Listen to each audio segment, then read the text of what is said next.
Today I am headed with my friend Chris right there fueling the plane and another passenger, Dustin, to Port Alsworth. Port Alsworth is a small little village that's about an hour and a half flight. Remember this 182 from that ice cave video last winter? We're back at it again. Beautiful machine heading to the interior of Alaska. You can't get there by road, you can't get there by water, only by air. Today's one of those days where it's 80 degrees outside, it's quite smoky. You can see the mountains that are barely visible. Last I heard, there's like somewhere around 600 wildfires burning in the state at this given time. By the way, he's going to Port Alsworth as well, I believe. We might see him on the other side.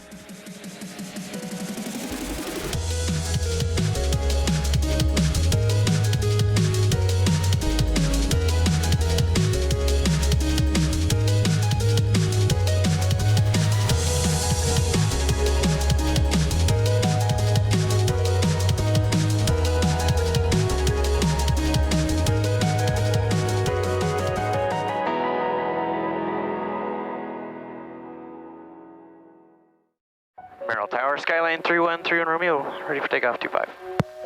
Cessna 31 Romeo, traffic airborne off runway 25 is also northwestbound, runway 25, clear for takeoff, unable deviation, inlet approved if needed. Okay, clear for takeoff 25 with no deviation, 31 Romeo.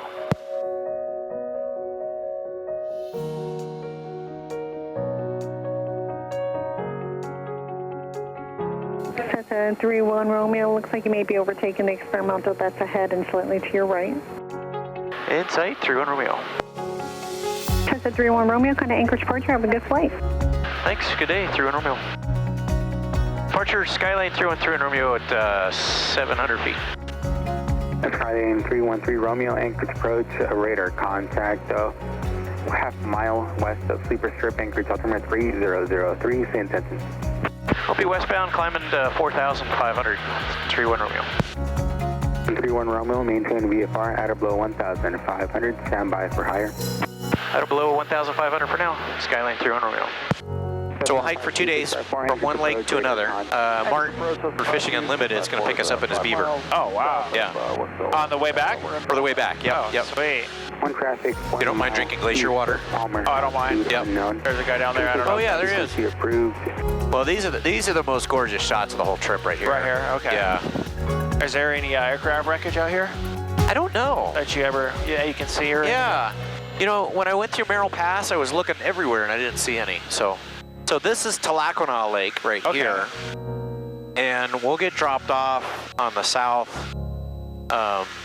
shore. I'll show you here in a second. Oh, wow. You can see where it kind of juts in, and then when it's coming back towards us, there's a couple little bumps. Yep. And right at one of those little bumps is a kind of a little, there's a creek that comes out. Oh, wow. We'll get dropped off there, and we'll go straight up. Over the top? Yep. Oh.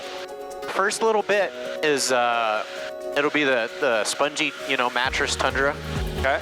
Walking on that. And then once we get above that, it's hard top. It is easy walking. So we're inside the Lake Clark National Park right now. This is all National Park land. This is Grizzly country though, isn't it? Yeah. They're out here. So from beginning to end will be about 26 miles. Oh, nice. So we'll cross this creek here. Okay. And either camp on these flats or we can camp along the side up there. Port Alsworth traffic, Skyline 3 on Romeo, Tommy Island, heading up towards the falls, and then we'll be inbound for later. I'll go show you Tenalian Falls, which is a really good, like if you ever wanted to bring your family out for a day trip, it's a really easy hike. Looks like Brooks Falls. Port Alsworth traffic, 31 Romeo, left base, 24 left, Port Alsworth.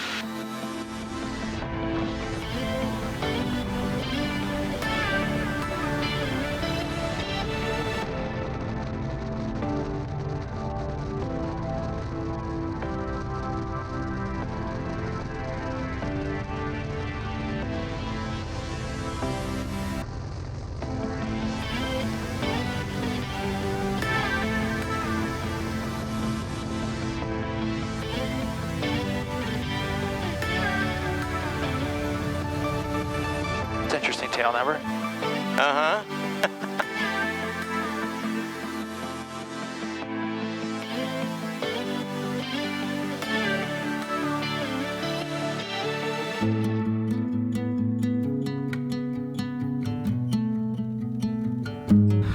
All right, have arrived into Port Alsworth.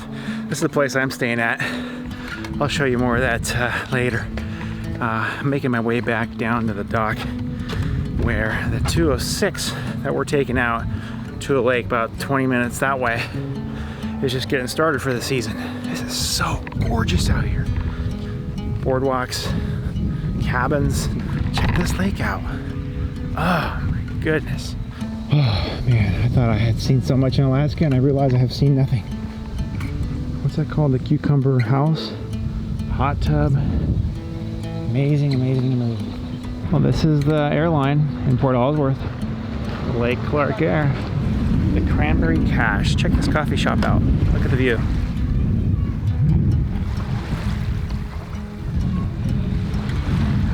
Right there, that's the Samaritan Purse Lodge for wounded vets.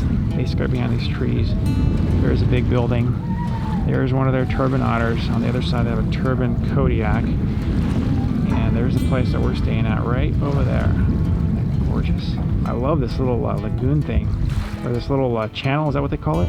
Bay? Yeah, bay. Channel. Wow, amazing. The old and the new. We got Kodiaks on floats, otters, 206, 26-mile hike tomorrow to begin. We start out in this 206, fly over a couple of lakes over that way. Can't even think of the name of it right now. Plan on taking you on that adventure. Well, just witnessed the DC-4 arrival into Port Alsworth. Sadly, I didn't catch him on camera, so maybe I can catch his departure out of here. This thing actually flies out of my hometown, Wasilla, out here to Port Alsworth, and I believe they haul 3,500 gallons at a time. This right here is the barge that brings everything in. The way you get stuff here is start in Homer, Alaska.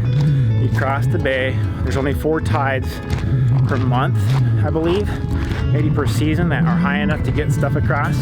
Then you truck it by road to Iliamna, put it back on a barge, cross the lake, and then you go do another land crossing to another lake that I don't even know, and then eventually it gets on the barge and is brought here. So everything you see here is either flown in or barged in. You can see stuff like this. It's all brought in by this barge. You know, if you want a kayak, that's how you do it. You want 2x4s, 2x6s, that's how you do it.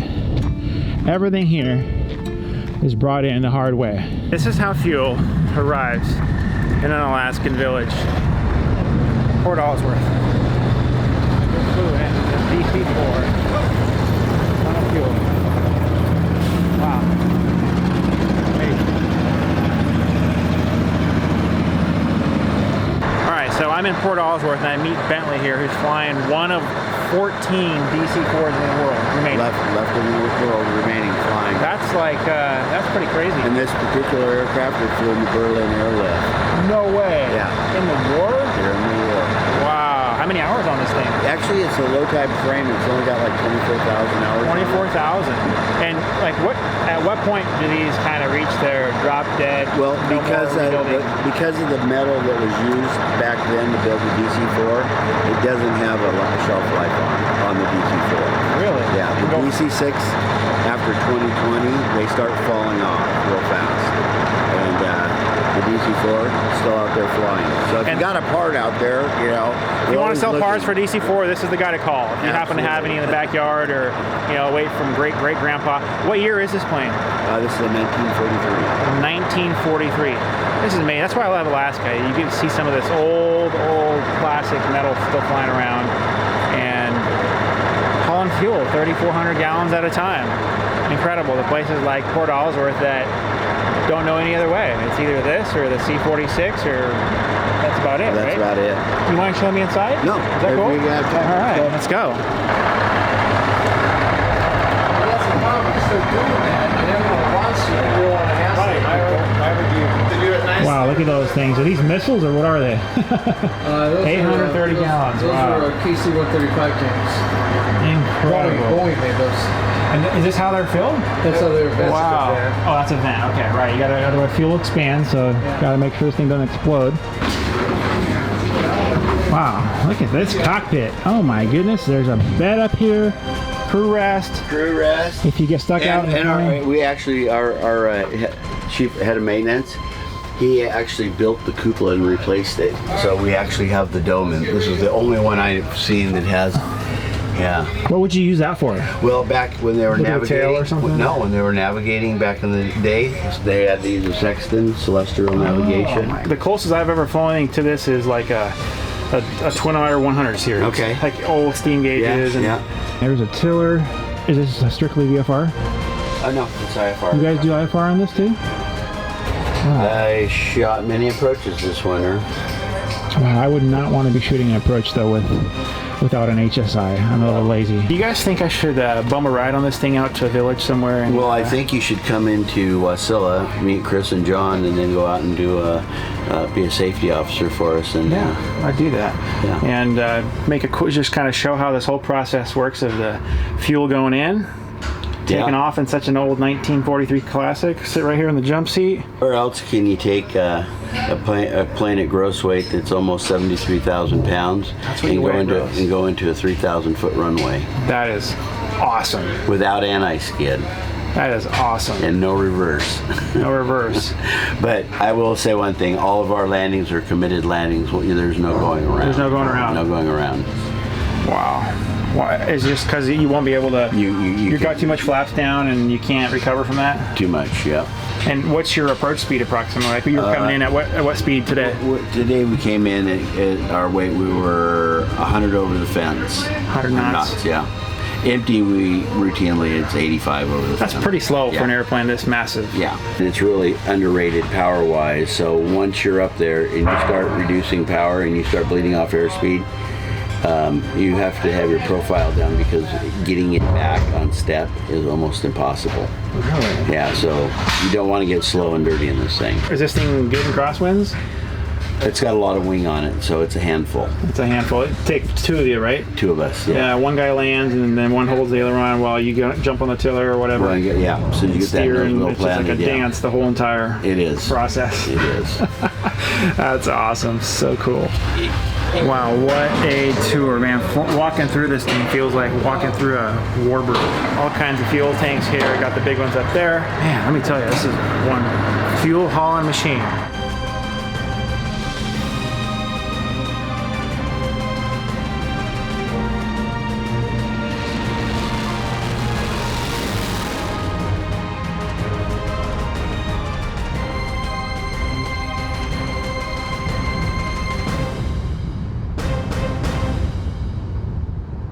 This is the view off the porch of the cabin I'll be staying in tonight.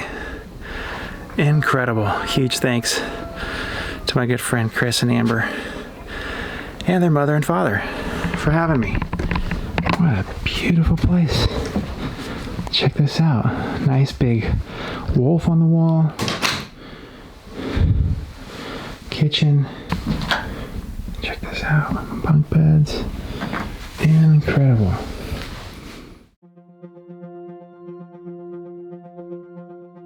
Good morning. Quick breakfast this morning down with the staff of the Franklin Graham Lodge. That's where I'm heading this morning. Had a great sleep. Fantastic. Probably a 15-mile hike today.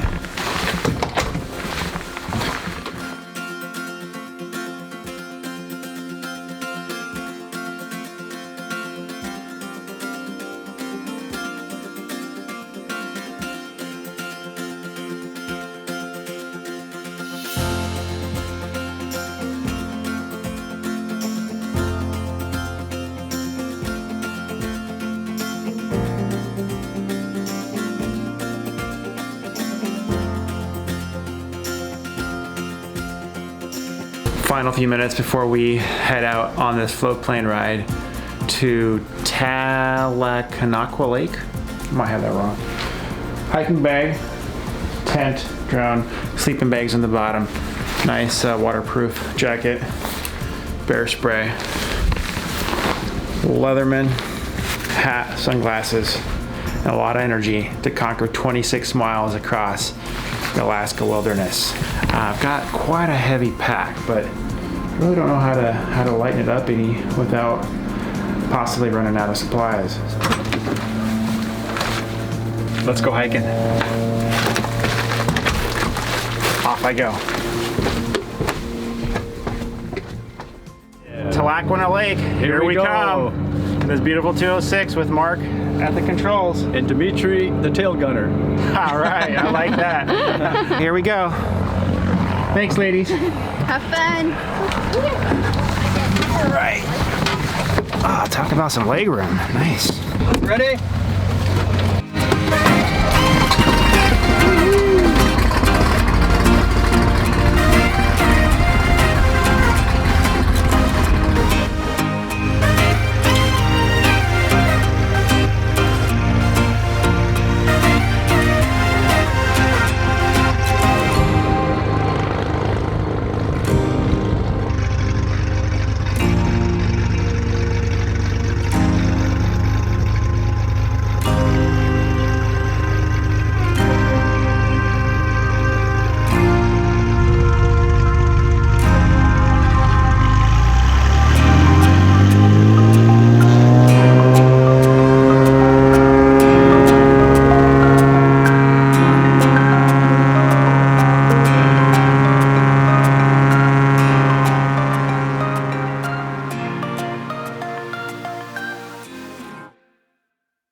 Hey, how you doing there?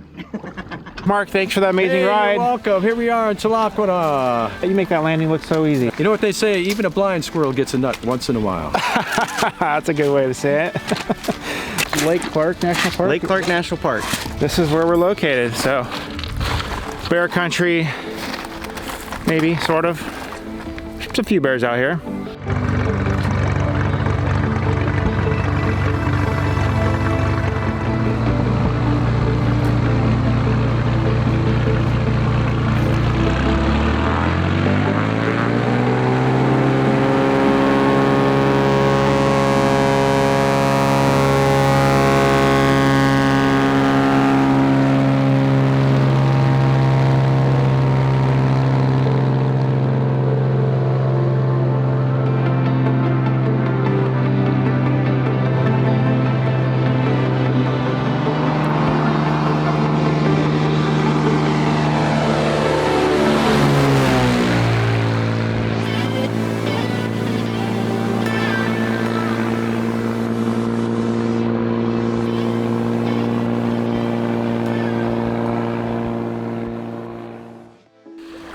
The hike's about ready to begin. Chris, Dustin, and I about ready to show you what 26 miles like. Dustin, have you done this before? I have not done this, no. No? Okay. Chris is our guide. Chris has been here, done that. Follow me, I know the way. So, step number one, got the water bottle filled up in this first little creek.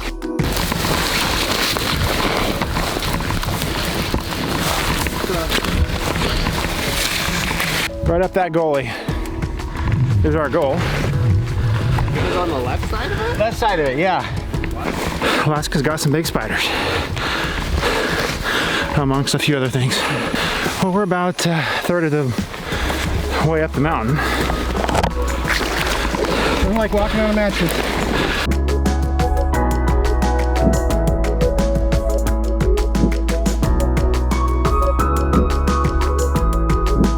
Oh, what do you think so far, Chris? As advertised? So far, so good. As advertised. Yeah. It'll be the spongy, you know, mattress tundra. Way we like it. Bushwhacking. There's the top. How many tops do we got? 3 or 4? This is the part you learn only on the trail. Yeah. We don't tell you about that before we go. Yeah, otherwise it affects the decision-making process adversely. Right. Huh? No, not really. 0.41. 0.41? Yeah. Wishful thinking. I'll tell you just in case you need to know. Yeah. The in reach. Very. Enjoying soaking in the view. Well, we're about a mile in, a little more. A mile and a quarter about. Beautiful. There are quite a few bugs out though, so we gotta keep moving. Well, here's what we found. Must have been a couple guys going at it. Can't really stop, otherwise the bugs get at you. Blueberry pit stop. These are so tasty. Man, my face socks are destroyed. What happened? It's just all of those, Bushes? all the brush, yeah. Decision time. I think our previous route went between these 2 bumps, like up that way. Amazing view straight ahead. We're heading right up there, the top of that little ledge. Who's gonna guess if there's another hill on the other side of it that goes up? Sure doesn't look that way from here. Let's find out. Look how deep that is. This looks really quite nice. Yeah. I wouldn't mind going for a little swim at some point on this hike. Another beautiful little pond on our way up the mountain. Those things are so refreshing. Just washed my face in the one back there. About 3 miles in. How did you cut down into Talakwana? Did you go all the way back here in between the 2 mountains? Or did you drop down here? So we just beelined it pretty much. Is that the red? Is the red The line? red, yeah. So you hit the lake way down here and then you walked around the lake? So that's turquoise. I feel like jumping into a lake right now. That's how I feel. Warm. It's not, not hot, but it's definitely warm. And I have to sometimes pinch myself for getting to live in a state like this. Get to enjoy God's great outdoors in this incredible state and country that we live in with good quality friends. Top of the hill. Dustin and I are up here. Chris is, I think, over there somewhere. Bird eye view. That's the river we're gonna cross right down there. All right, Chris, so what's the plan? S-turns. Well, the reason we're going that way is to stay out of that soft stuff right down there. You get that second foot wet, you're gonna hit that SOS button, right? That's right. He's punching out. There's a couple grizzlies. They're right there. 2 of them, they're standing up, checking us out. Holy moly. Mom's gotta be around here somewhere, right? 2 grizzlies.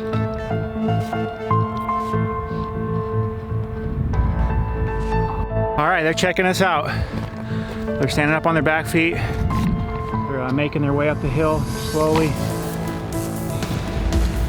Heading this way. Got a little reinforcement ready.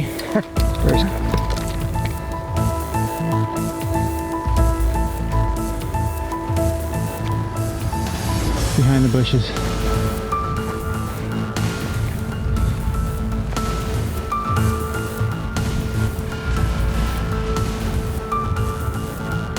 What are they doing out here? Aren't you supposed to be fishing? There they are. Oh yeah. Should we kind of head our way down? They're right there. There they are. Hey! Standing right there. They're curious. They want to know what's going on. Do you think Mama's still around with? bear country, maybe, sort of. Okay, well, we are in bear country, so we are in their backyard. We're watching for Mom. She still might be worried about her two youngins. Hey, bear!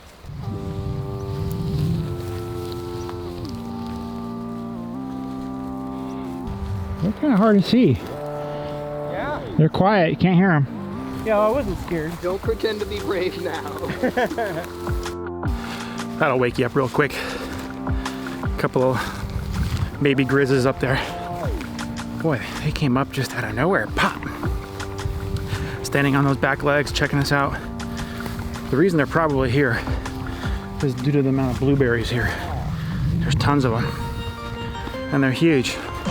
Little antioxidants on the trail. Right, doctor? Yep. Blueberries are antioxidant, aren't they? Well, we got a doctor with us, you know. At least put a foot back on if it comes off. Oh, here's some bear scat right here, right in the blueberries. And that's bear scat. Couldn't find the bears. Flew the drone. Amazingly how hard they are to find. Trail Creek, riverbed. Gotta find our way across this. It doesn't look too violent. Actually looks quite nice. Maybe even right there on that little bar. Dimitri, do you want to use my Crocs? No. I'm just walking across. You are? I think I'm gonna barefoot it. That's how it's done. My turn. I'm barefooting it.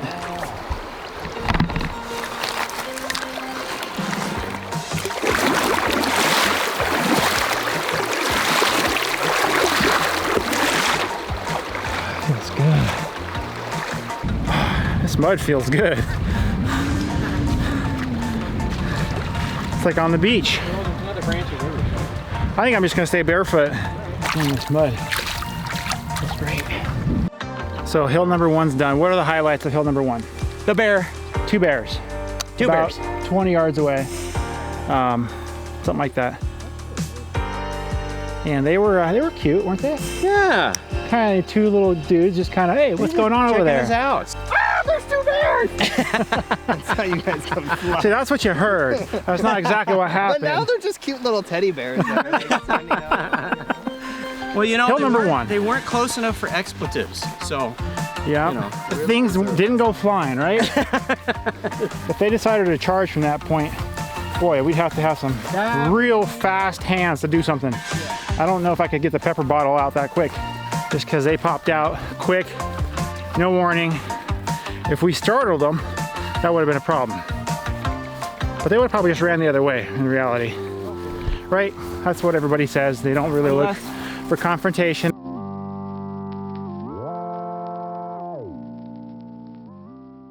This one's kicking my butt. Isn't that fireweed beautiful? Alaska. Truly the last frontier. 100 years ago, forefathers were roaming these hills and homesteading the land.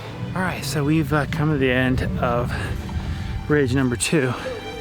And we got another one. That looks quite brutal. So the plan is to hike straight ahead a little bit, follow this ridge down, let this one kind of ease off a bit, and then we'll go down. And that's ridge number 3 for the day. I think that's the last one, but can't be too sure. We're 6 miles into the hike. Been at this for 5 hours and 5 minutes. Well, we have come to creek number 2. See if I can get across this thing without taking my shoes off.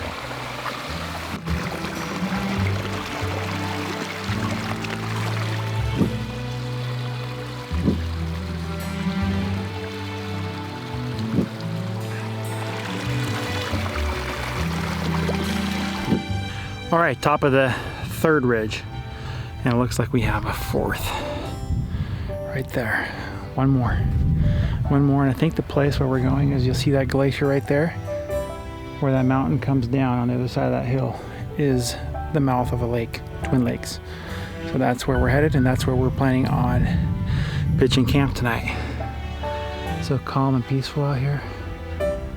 Ah, such a satisfying experience. Wow, check this river out. This is incredible.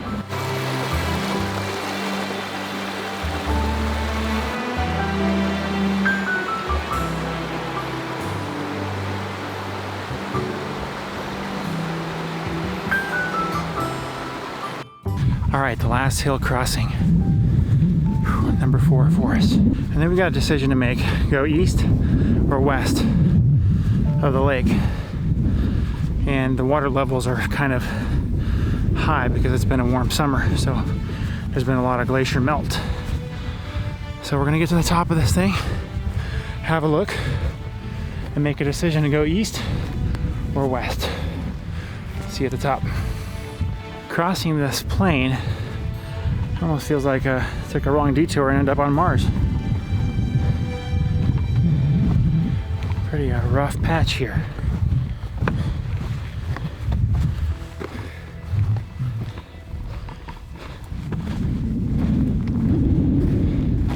So try to decide which way to go, east or west, and it's all based on how deep is the river on both sides. We don't want to go swimming, can't really go swimming, and want to be able to cross the thing without getting washed down into the lake.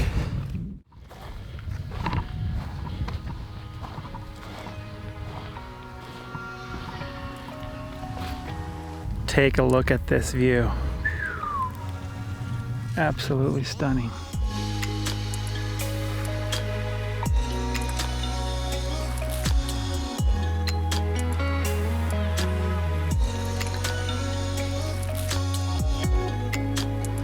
So we're down on the lake, hiking on these rocks. Made a mistake coming down way too early through all these alders. And let me tell you, it has been work out. These rocks are certainly better than those alders, but bugs are crazy down here. It's been hard to go. Got like another mile of this stuff. Whew. All right, just a little snapshot of this brutality. We've been rained on for like the last hour, and we've been battling alders due to a bad move for coming down the mountain from up there too early. So absolute misery. But yeah, I guess this is the way it goes. So got about another half mile, we should be out of this.